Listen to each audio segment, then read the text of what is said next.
ತುಂಗಭದ್ರಾ ಜಲಾಶಯದಲ್ಲಿ ನೀರಿನ ಮಟ್ಟ ಗಣನೀಯ ಪ್ರಮಾಣದಲ್ಲಿ ಕಡಿಮೆಯಾದ ಹಿನ್ನೆಲೆ ಕಳೆದೆರಡು ತಿಂಗಳುಗಳಿಂದ ಕೂಡ್ಲಿಗಿ ಪಟ್ಟಣ ಸೇರಿ ಹಗರಿಬೊಮ್ಮನಹಳ್ಳಿ ಹಾಗೂ ಕೊಟ್ಟೂರು ಪಟ್ಟಣದಲ್ಲಿ ಡ್ಯಾಂ ನೀರು ಪೂರೈಕೆ ಸಂಪೂರ್ಣ ಸ್ಥಗಿತಗೊಂಡಿತ್ತು. ಪರಿಣಾಮ ಸಾರ್ವಜನಿಕ ವಲಯದಲ್ಲಿ ನೀರಿಗಾಗಿ ಹಾಹಾಕಾರ ಸೃಷ್ಟಿಯಾಗಿ ಜೀವಜಲಕ್ಕಾಗಿ ನಾಗರಿಕರು ತೀವ್ರ ಪರದಾಡುವಂತಹ ದುಸ್ಥಿತಿ ಪಟ್ಟಣದಲ್ಲಿ ನಿರ್ಮಾಣವಾಗಿತ್ತು.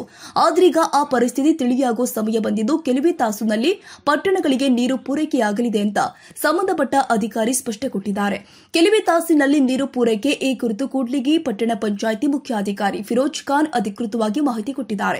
ಈಗಾಗಲೇ ಸಿಂಗಟಲ್ಲೂರು ಬ್ಯಾರೇಜ್ನಿಂದ ತುಂಗಭದ್ರಾ ಜಲಾಶಯಕ್ಕೆ ಸಾಕಷ್ಟು ನೀರು ಪೂರೈಸಲಾಗಿದೆ. ಅಲ್ಲಿಂದ ನೀರು ಬನ್ನಿಕೋಳ ಜಾಕ್ವೆಲ್ ತಲುಪಿದ್ದು ಜಾಕ್ವೆಲ್ ಪಂಪ್ ಚಾಲನೆಗೊಳಿಸಿದ ತಕ್ಷಣವೇ ನೀರು ಪಟ್ಟಣಕ್ಕೆ ಸರಬರಾಜು ಆಗಲಿದೆ. ಹೀಗಾಗಿ ಇವತ್ತು ರಾತ್ರಿ ನೀರು ಹಗರಿಬೊಮ್ಮನಹಳ್ಳಿ, ಕೂಡ್ಲಿಗಿ ಹಾಗೂ ಕೊಟ್ಟೂರು ಪಟ್ಟಣಗಳಿಗೆ ಸರಬರಾಜು ಆಗಲಿದೆ ಎಂದು ತಮಗೆ ಸಂಬಂಧಿಸಿದ ಇಲಾಖಾ ಅಧಿಕಾರಿಗಳಿಂದ ಖಚಿತ ಮಾಹಿತಿ ತಮಗೆ ದೊರಕಿರುವುದಾಗಿ ಅವರು ಸ್ಪಷ್ಟಪಡಿಸಿದ್ದಾರೆ.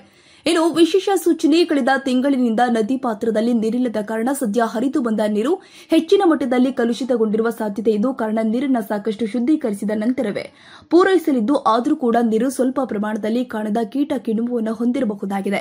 ಕಾರಣ ಸಾರ್ವಜನಿಕರು ಹಾಗೂ ನಾಗರಿಕರು ಮುಂಜಾಗ್ರತೆ ಕ್ರಮವಾಗಿ ನೀರನ್ನು ಕಾಸಿ ಅಗತ್ಯವಿದ್ದಲ್ಲಿ ಕುದಿಸಿ ಆರಿಸಿ ಕುಡಿಯಲು ಮತ್ತು ಆಹಾರ ತಯಾರಿಕೆಗೆ ಬಳಸಬೇಕಾಗಿ ಪಟ್ಟಣ ಪಂಚಾಯಿತಿ ಮುಖ್ಯಾಧಿಕಾರಿ ಈ ಮೂಲಕ ಸೂಚಿಸಿದ್ದಾರೆ. ನೀರು ಸಂರಕ್ಷಿಸಿ ನೀರಿನ ಅಭಾವ ಮರುಕಳಿಸದಂತೆ ಮುಂಜಾಗ್ರತಾ ಕ್ರಮವಾಗಿ ನೀರು ಹಿತಮಿತ ಬಳಕೆಗೆ ಹೆಚ್ಚು ಒತ್ತು ಕೊಡಲಾಗಿದೆ. ನಾಗರಿಕರು ಹಾಗೂ ಸಾರ್ವಜನಿಕರು ತಮ್ಮ ನಳಗಳಿಗೆ ಟ್ಯಾಪ್ ಅಳವಡಿಕೆ ಮಾಡುವಲ್ಲಿ ಮುಂದಾಗಬೇಕು.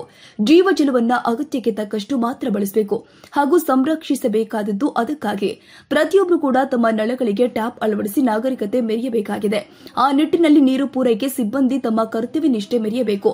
ನಾಗರಿಕರು ಹಾಗೂ ಸಾರ್ವಜನಿಕರು ತಮ್ಮ ಜವಾಬ್ದಾರಿ ತೋರಬೇಕಾಗಿದೆ ಅಂತ ಮುಖ್ಯಾಧಿಕಾರಿ ಫಿರೋಜ್ ಖಾನ್ ತಿಳಿಸಿದ್ದಾರೆ.